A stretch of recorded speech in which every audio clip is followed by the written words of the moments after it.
আসসালামু আলাইকুম ওয়া রাহমাতুল্লাহি ওয়া বারাকাতুহু। সাল্লাল্লাহু আলা নবিয়্যিল উম্মি ওয়া আলিহি ওয়া সাল্লাল্লাহু আলাইহি ওয়া সাল্লামা সালাতু ওয়া সালামান আলাইকা ইয়া রাসূলুল্লাহ। সম্মানিত ইমানদার মুমিন মুসলমান ভাই বোনরা, তদবির দুনিয়া চ্যানেলে আপনাদেরকে স্বাগত জানাচ্ছি। আমি মোহাম্মদ রজব আলী। আজ আপনাদেরকে জানাবো জিনের আসর ও জাদুর প্রভাব দূর করার তদবির সম্পর্কে। জিনের আসর কিংবা জাদুগ্রস্ত ব্যক্তির জাদু দূর করার সম্পর্কে একটি সহজ আমল সম্পর্কে আজ আপনাদেরকে জানাবো।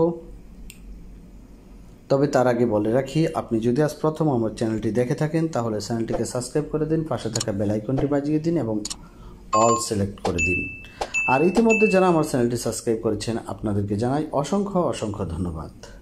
তো সম্মানিত ইমানদার মুমিন মুসলমান ভাই বোনেরা, চলুন আমরা কথা না বাড়িয়ে আমাদের আজকের মূল আলোচনায় ফিরে যাই।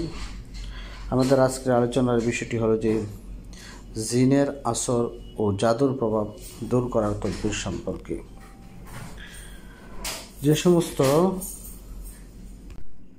যে সমস্ত রোগীর উপর বা যাদের উপরে জিনের আসর রয়েছে কিংবা জাদুর প্রভাব রয়েছে, আপনারা কিভাবে সহজে সেই জিনটিকে তাড়িয়ে দিতে পারবেন বা জিনের আসর থেকে মুক্ত হতে পারবেন, অথবা যারা জাদুগ্রস্ত হয়েছেন এই জাদুটি কিভাবে সহজে কেটে যাবে, তারই একটি সহজ আমলের কথা আজ আপনাদেরকে বলে দেব। তো চলুন আমরা সেই আমলটি সম্পর্কে জেনে নিই। এই আমলটি হচ্ছে সূরা ইয়াসিনের। সূরা ইয়াসিনের আমলটি যদি আমি যেভাবে বলছি আপনারা যদি এভাবে করতে পারেন, তাহলে আমি আল্লাহ তাআলার কাছে আশাবাদী সমস্ত জিনের আসর এবং জাদুর প্রভাবগুলা দূর হয়ে পরিপূর্ণভাবে সুস্থতা লাভ করতে পারবেন ইনশাআল্লাহ। তো এই সূরা ইয়াসিনটি যেভাবে পাঠ করতে হবে,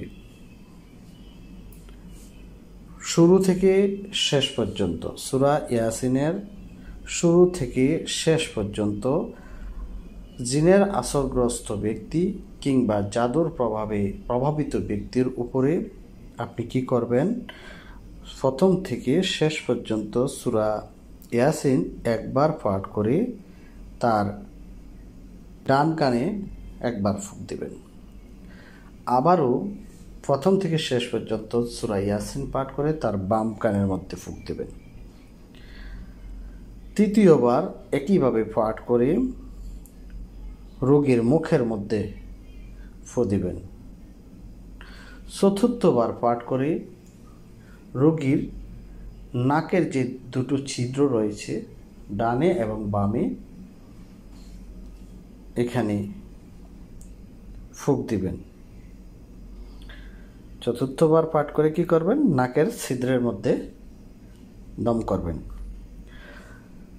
একই নিয়মে শুরু থেকে শেষ পর্যন্ত পঞ্চমবার পাঠ করে আপনাকে মনে মনে নিয়ত করতে হবে যে রোগীর সারা শরীরের মধ্যে আমি ফুঁক দিতেছি। এই নিয়ত করে আপনি কি করবেন, তার বুকের মধ্যে ফুঁক দেবেন। আমি আবারও নিয়মটি বলে দিচ্ছি। মোট 5 বার তেলাওয়াত করতে হবে সূরা ইয়াসিন। প্রথমে একবার শুরু থেকে শেষ পর্যন্ত পাঠ করে রোগীর ডান কানে ফুঁক দেবেন, দ্বিতীয়বার পাঠ করে রোগীর বাম কানে ফুঁক দেবেন, তৃতীয়বার পাঠ করে রোগীর মুখের মধ্যে ফুঁক দিবেন, চতুর্থবার পাঠ করে রোগীর নাকের মধ্যে ফুঁক দিবেন, দুটি ছিদ্রের মধ্যেই একসাথে ফুঁক দিবেন।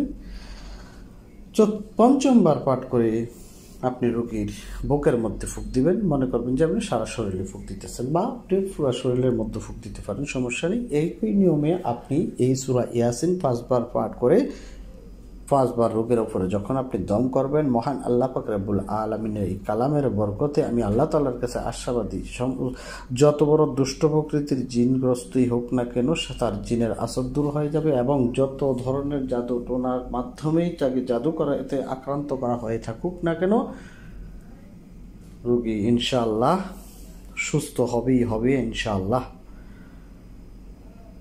তো এইভাবে আমরা যদি কোনো জিনগ্রস্ত কিংবা জাদুগ্রস্ত ব্যক্তির উপরে এই তদবিরটি প্রয়োগ করতে পারি, মহান আল্লাহ পাক রব্বুল আলামিনের অশেষ কৃপায় রোগী সম্পূর্ণরূপে সুস্থ হয়ে যাবেন ইনশাআল্লাহ। এটি অত্যন্ত পরীক্ষিত আমল। আপনারা যে কেউ এই আমলটি বা তদবিরটি করতে পারেন ইনশাআল্লাহ। তবে যারাই আমার এই ভিডিও দেখে যে কোনো তদবির করবেন, আপনাদের প্রতি একটি রিকোয়েস্ট থাকবে যে আপনারা আমার এই ভিডিওর নিচে কমেন্ট বক্সে আমিন লিখে যাবেন। এতে করে আমার পক্ষ থেকে এজাজত দেওয়া হয়ে যাবে ইনশাআল্লাহ। তো ভিডিওটি দীর্ঘায়িত করতে চাই না, এখানেই শেষ করলাম। পরবর্তী ভিডিও দেখার আমন্ত্রণ জানিয়ে এবং অন্য কোনো বিষয় নিয়ে আসবো। সে পর্যন্ত ভালো থাকুন, সুস্থ থাকুন। আসসালামু আলাইকুম ওয়া রাহমাতুল্লাহি ওয়া বারাকাতুহু।